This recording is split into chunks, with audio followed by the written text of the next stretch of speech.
Magandang araw po sa lahat na taga-tune in dito sa PTV4. No? Ito pong araw na ito po ay nilaan natin para po sa teknolohiya parte sa pag-alaga ng native na manok, no, sa komersyal na pamaraan. Ito pong technology ay na-develop out of the research fund, no, coming from the Department of Agriculture, Bureau of Agricultural Research, no, particularly on the organic production. So ang technology natin ito ngayon sa pag-alaga ng manok ay maidibidder natin sa dalawa. Yung isa is on the day-old chicks production, at saka yung pangalawa natin is yung grow out. Una tayo doon sa tinatawag natin na DOC production or one-day-old chicks production. Ano ba ang kinakailangan natin dito? No, ang isa sa kinakailangan natin dito is yung breeder stocks natin. Base sa na-discover natin dito, no, at least na yung isang mag-aalaga na manok for day-old chicks production, dapat hindi po tayo bababa ng 200 heads, no, na inahin pa lang yon. Pag sinabi natin inahin pa lang yon, ibig sabihin yung kinukunan natin ng itlog na kung saan dinala natin sa hatchery para sa hatching. Ang ratio po ng ating tandang sa inahin ay dapat, no, isang tandang sa bawat 7 inahin. Siguruhin po natin na hindi po sila magpamilya po. Kasi pag magkapamilya po sila, ang tendency po ay maging inbreed yun. Mabilis sila nagdapuan ng sakit. At the same time, production-wise, no, egg, nabababa yung production nila, pati yung reproductive performance as overall. Ang tanong ngayon, sir, paano po natin mapataas yung egg production? Ang sagot po doon is ganito. Dapat po ang inahin na gamitin natin, huwag po tayo gumamit ng inahin na matatanda. Usually po, ang sa breeding stocks po natin, magiging effective lang siya at saka mataas yung egg production niya. Pag yung edad po from hatching, dapat it should be 2 years old. Ibig sabihin, after 2 years old, preferably, yung ating mga inahin o tandang, dapat i-call out na natin. Bakit? After 2 years po, yung egg production will drop by 20%. Siguruhin natin na yung pinagkukunan natin ng tandang at saka inahin, kilala natin talaga na native chicken. Ano bang pinagkaiba ng native chicken with the commercial breed? Na ang pinagkaiba po doon ng native chicken, no, regardless if it is the larger genetic group or the smaller genetic group. Pag sinabi nating larger genetic group, no, katulad ng Basilan, Uluano, Egon, no, at saka Prowakan, yan ang mga native chicken ng Pilipinas na kung saan malaki yung katawan. Yung maliliit naman na genetic group, nakalagay doon yung Bisaya chicken, Darag chicken, no, meron tayong Camarines chicken, Bohol chicken, at saka manok Tagalog. No. We have also what we call the Bulinaw chicken in Pangasinan, no, Banabat chicken in Batangas. Doon po sa ating respective areas, sa respective location, meron po tayong mga native chicken doon. No? Ang kailangan lang natin is hanapin at tingnan yung katawan, kung ano ba katawan talaga ng native chicken. Yung isang permanenteng karakteristik ng native chicken, tingnan po nyo yung paa niya. Kung ang paa po, yung sa binti, bahagi, medyo malalaki o matipuno, ibig sabihin, medyo may rasa na yan ng parent native chicken. Kasi yung native chicken natin, yung binti niya papuntang paa niya, halos korteng kawayan po yun, medyo manipis-nipis yan. No? In terms of body shape naman, no, ang native chicken natin, yung katawan niya, parang puso ng saging, bulaklak ng saging yung korte. No? Yan palagi ang indicator niya.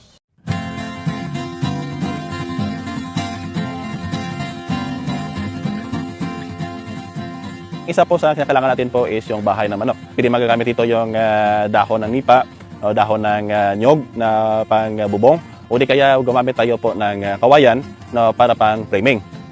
Mas makamura po tayo kung yan gamitin natin is locally available materials. Yung investment kasi pag ginamit natin po, ang tawag namin dito po ay ang collapsible housing. Pag sinabi ng collapsible housing, na prefabricated po, this is made up of GI pipes. No, in the long term, mas mura po sana, kaya lang ang investment po medyo malaki-laki ng konti. Pero yung lifespan po umaabot ng 5 to 10 years. Ang 200 heads na yon, no, gamit ang pinaka-latest na minadesign ng housing na kung saan yung isang housing na yon ay pwedeng alagaan ang 35 na inahin. Ibig sabihin, kinakailangan natin ang 7 housing. Itong housing na po ay may dimension na 8 feet by 20 feet. Pero yung divided noon di sa loob is 4 feet by 8 feet yung isang pen. Ibig sabihin, by 20 feet, halos 5 kulungan ang pwede mo ilagay doon sa loob. Ang Rizal, isa sa mga magandang gawing bedding material para yung amoy po, pati langaw po ay ma-minimize po natin. Now, yung location naman natin ng ating pag-alagaan ng manok, preferably kung sa breeding tayo, dapat yung location natin dapat nasa hilly portion yon. Bakit nasa hilly portion? Bakit hindi sa patag? Ang problema natin kasi kung ang lugar na pag-alagaan natin ng manok is medyo patag, pag nagkaulan kasi, bumabaha. Pag bumaha yan, ang sakit na baka doon sa isang housing mo, no, baka mahawa yung sa kabilang housing. Samantala, kung yung housing na location natin is in a hilly portion, mabilis na maanod yung mga dumi ng manok na hindi na pwede makapaghawa doon sa kabila. Dapat siguraduhin natin na yung manok natin po ay may bakuna. No? In organic kasi, allow naman na organic ang vaccination as long ang yung diseases na yon is prevalent in the locality. Yung isa doon is yung NCD or Newcastle disease. Aside from NCD, dapat na ibakuna din natin gamit ang infectious bronchitis. Ang other one na pinaka-prevalent din in commercial scale na production is yung presensya ng infectious coryza. So yun ang tatlong sakit na dapat na ibakuna natin sa ating mga breeder stocks. Otherwise, pag hindi natin bakunahan, baka malagay sa langanin yung investment natin in terms of the breeder stocks. Ang isa pa sa mga consideration natin is that yung feeding. No? Preferably, no, tayo pa mismo dapat makagawa ng patuka natin. Bakit? Mas makales tayo kung ang patuka ay tayo mismo ang gumagawa. Dito sa research ng Central Philippine University funded by the DAIBAR, no, may mga na-formulate tayong mga patuka na para sa ating native chicken.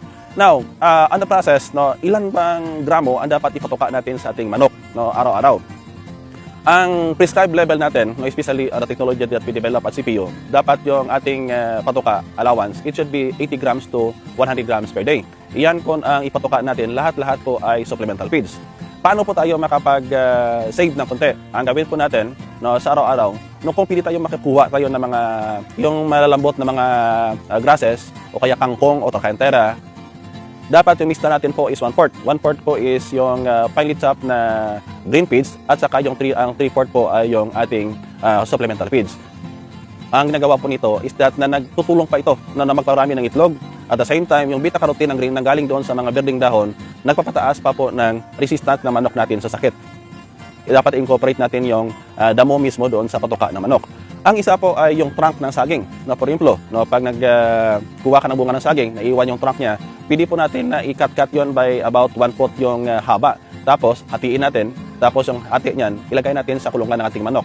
Isa po yun sa mga source ng fiber para sa ating manok.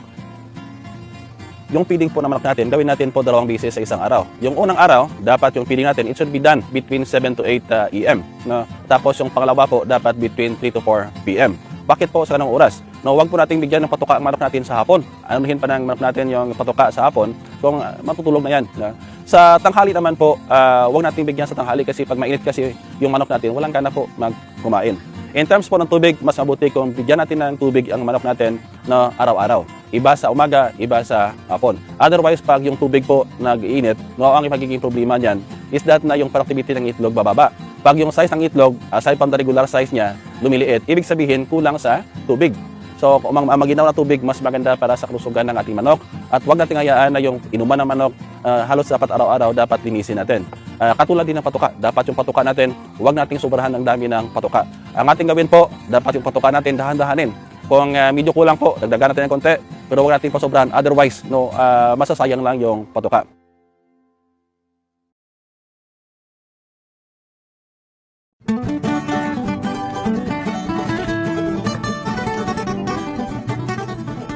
Kung ating location po ay medyo sa mainit na lugar, preferably yung collection ng itlog, it should be done before the lunchtime. No, bakit? Pag itlog po ay na-expose sa sobrang init, may tendency po na mag-develop yung embryo.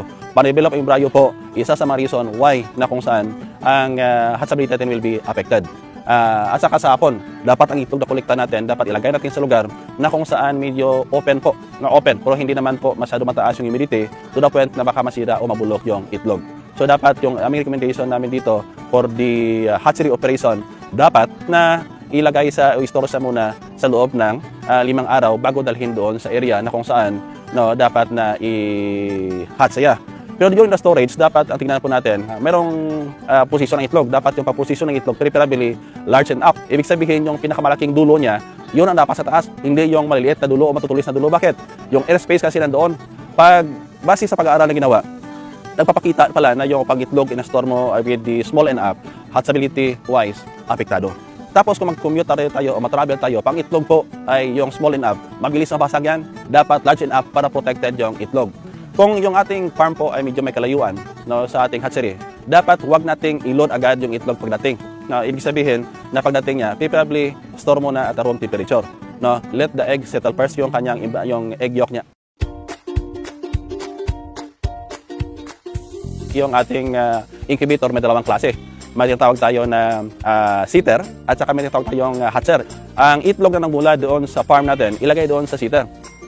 After 18 days, nakalagay yung itlog sa may incubator, sa may seater, dapat ilipat natin po sa hatcher. Iba naman po kasi ang sa hatcher nakalagay doon is hindi egg tray, kundi hatching tray naman. Na doon dapat mapisa yung itlog.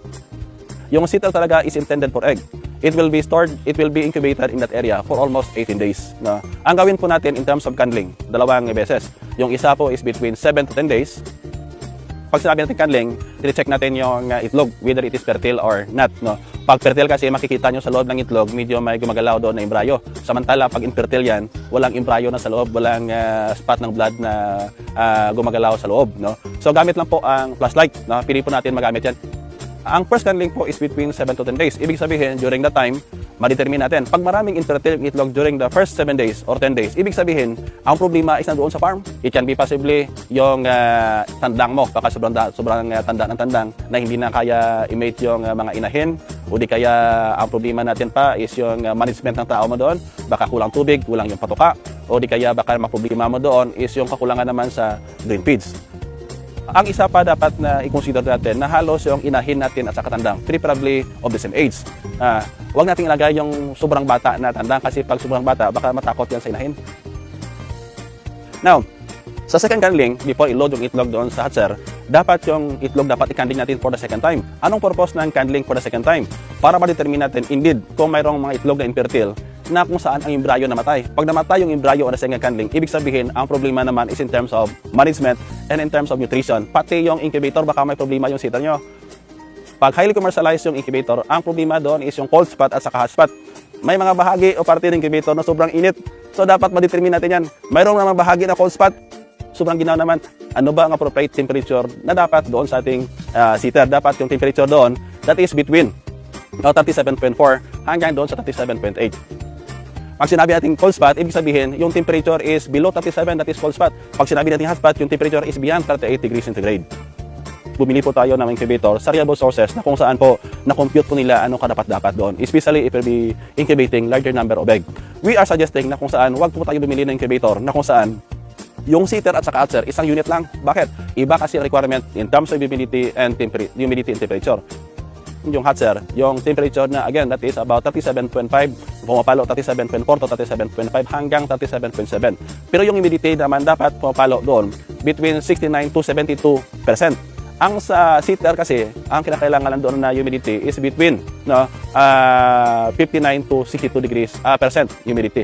Otherwise, pag sumobra po tayo, ang problema natin ito. Yung tiyan ng manok natin, halos nagiging soft yon at saka yung navel niya, basa yon. Pero kung sobrang init naman o sobrang baba ng humidity, ang problema natin, yung sisi po dumidikit doon sa kanyang shell. Ilang araw ba ang stay ng itlog doon sa hatcher? Kung sa sitter, that is 18 days, na after 18 days dapat i-transfer sa hatcher, dapat yung itlog at a normal stance, it should be within 3 days. Ibig sabihin, 19 to 22 days. Pag more than na po, alisin na po natin. Meron po ibang na-delay yung hatching. Ano pong ibig sabihin pag yung hatching po natin na-delay? Ibig sabihin po, yung temperature natin sa incubator po, sobrang ginaw. So, kung bumili po tayo ng incubator, dapat sabihin natin sa source natin, preferably, na dapat calibrated yung incubator.